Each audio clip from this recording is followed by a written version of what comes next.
Yo, what bali? Welcome back naman po tayo sa aking YouTube channel for this my video vlog. Bali mga katubig. Nagpagawa ako ng mismong water storage. Ang sukat niya 4 feet tsaka ano to, Bin? 4 feet tsaka 2 meters. Yan. Bali dyan mag-i-imbak tayo ng tubig. May filtration sa taas. Kaya nakikita nyo, meron gumagawa siya ng flooring. Kasi yung mismong 1/4 neto, yun ang mismong iimbakan. Ito, iimbakan ng mga ng mga buhangin. Dyan yung mismong filter sa taas. Tapos babagsak yung tubig dyan sa ilalim. Ngayon naman yung tubig dito na naipon, yung tubig dyan na naipon, hihigupin naman doon sa papasok sa multimedia FRP tank. Para sa ganun, dito pa lang sa area na to, sinasala na yung mismong tubig bago pumasok sa dyan, sa dalawa na yan. Kaya naka-filter na po yan dito sa labas. Lalo po ay gamit na deep well. Pinasiguro ko na po mga katubig para mas lalong safety po yung ating tubig. Yan po. Bali 4 feet and ang taas niya. Yan, mga katubig. As dyan mismo mag-iipon tayo. Oh. Mga estimate ko nito, mga ano to, no? Mga 4 na tangke. Mga 4,000 liters, no? Pwede, no? 4,000 liters to mga abutin nito.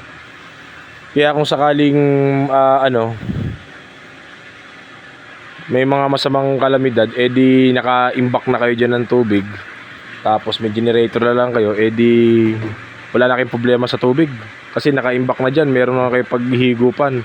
Tapos dyan, pwede pa kayo maglagay ng setup dyan ng kung mag-upgrade kayo, pwede kayo dyan maglagay ng ng chlorination.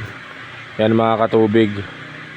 Bali pa unti-unti lang tayo mga katubig, pero wala namang problema kasi yung ginagawa na yan sa taas na yan, yan na yung mismong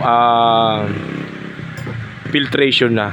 Diyan mismo maglalagay ka dyan ng mga buhangin, kung ano pa man na pang-filter, tapos bagsak dun sa baba na malinis na.